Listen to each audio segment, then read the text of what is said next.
Hey everybody, welcome back to DCP. Today we're going to be talking about the beta maps that were just, or have been, I don't know how long they've been out for, released onto TF2 in the latest update.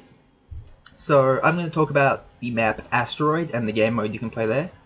So I feel that this is a kind of, the mood of the game is more smash robot pinatas and collect the cores that are like the lollies or the candy, or depending where you live, and then steal cores from your opponent's base.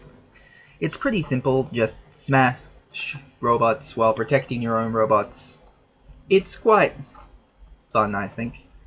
An overview of the actual look of the map is I like the white.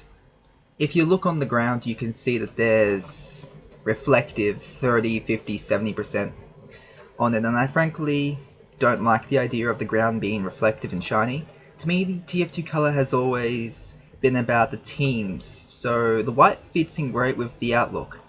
I say leave it like that and add some team lighting, red and blue for both sides, and call it a day for the design department, because it is quite good to see a white map compared to the rest of everything.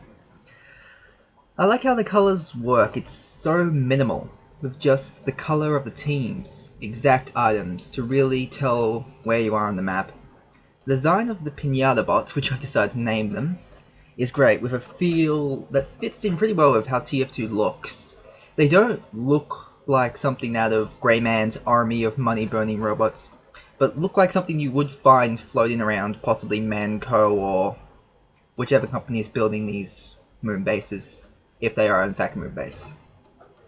For the gameplay front, the actual gameplay is depending on what class, either really boring, with moments of action, or just being killed a lot. My first attempt when I got into a game was with the Scout. I went guns blazing in to get some of the robots and got constantly dominated by pyros and sentries, and demomen occasionally. So eventually I settled down into an NG build and built myself a little nest with a sentry, a spray, and a dispenser near the level 3 pinata bot, and watched it walk/roll around the field, and I really enjoyed myself just sitting there, watching over the major part of the map while players came in running in and out constantly, or just congered past as they do nowadays, not really caring.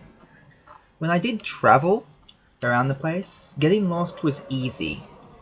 There is a room right before the exit that leads to nowhere that I can see that I kept walking into, but I would back out the second I'd remember. Another interesting thing is a teleporter right inside the spawn, which takes you to two snipers' nests, one above the other with a staircase. So being an Aussie, I decided to take a few pot shots, and I found that they're pretty well balanced. The lower one definitely gives you a feel of quick sniping shots as other players come out the battlements, or the snipers' nests, and jump down, but when they hit the bridge/giant pulse, it's really hard to get a headshot in, so you really have to focus on getting them just as they're coming out of the room. And of course, the upper one, which is quite good, also felt a little empty. It was pretty easy to shoot downwards, but it also left you pretty exposed to other snipers and the occasional medic with a Crusader's crossbow.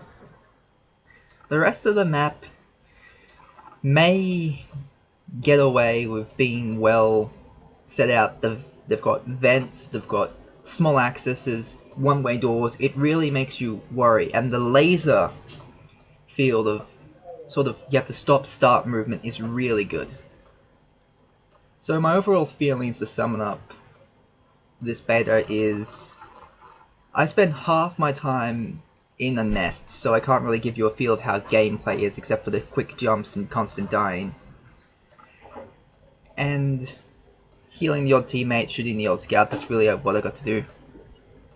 I found it to be fun, really fun. The only real gripe I have now is that I know they're gonna do something with the color and it's gonna mess up what I feel, and I know that they're probably gonna do a lot with the walls. There's, like I said, if you look at the pictures I've been flashing up on screen, I have my NG nest, and there's this big way you can only attack from entering on my side, so you have to forcibly face the nest. I saw a few pyros be able to burn their way on the corner just, or the quick jump out with a bonk scout.